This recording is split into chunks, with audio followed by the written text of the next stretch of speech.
নমস্কার।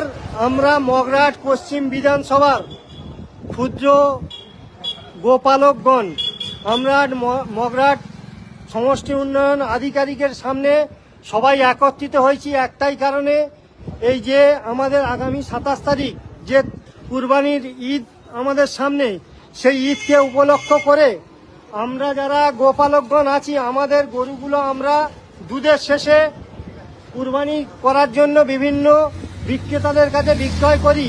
কিন্তু বর্তমান সরকার, নবনির্বাচিত সরকার আসার পরে যে নিয়ম বা যে আইন লাগু করেছেন, তাতে করে আমরা দেখতে পাচ্ছি যে আমাদের বিক্রিকৃত মাল আর তাঁরা নিয়ে যেতে ইচ্ছুক নয়।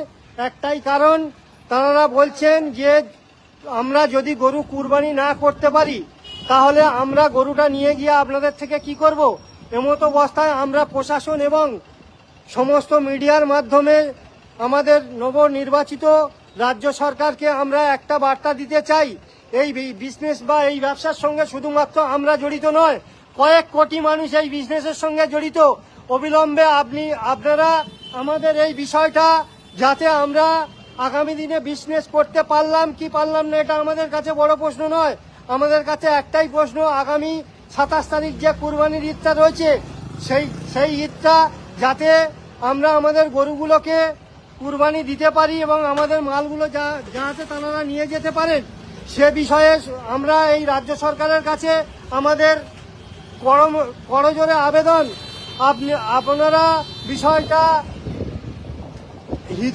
হৃদয় দিয়ে একটু উপলব্ধি করবেন এবং আমাদের বিষয়টা একটু ভাববেন যে শুধু আমরা নয়, আমাদের সঙ্গে মিষ্টি ব্যবসায়ী যারা, আমরা যদি কারবার আজকের উঠে যায়, মিষ্টি ব্যবসায়ীরা তারা দুধ পাবে না।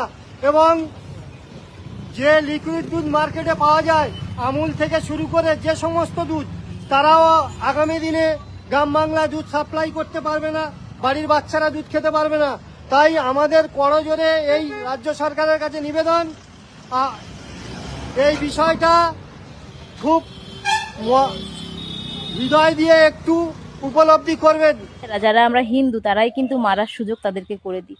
যখন কুরবানির সময় হয় আমরা কিন্তু চড়া দামে তাদের কাছে বিক্রি করে দিই, তখন কিন্তু আমাদের আর গো মাথা থাকে না, তখন সেটা কিন্তু আমাদের ব্যবসায়িক একটা ব্যাপার।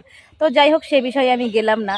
আমি বলতে চাচ্ছি এটাই যে গো হত্যা যদি নিষেধ হয়, কারণ আমাদের ভগবান গো মাতা, তাহলে কিন্তু যে আমাদের হিন্দুরা যারা অনেকে শুকরের মাংস খায়, শুধু খায় না, গপ গপ করে খায়, তাহলে সেটাও কিন্তু নিষেধ করতে হবে। কারণ ভগবান শ্রীকৃষ্ণের কিন্তু 10টা অবতারের মধ্যে কিন্তু একটা অবতার হচ্ছে বরাহ অবতার, যেটা শূকর। তো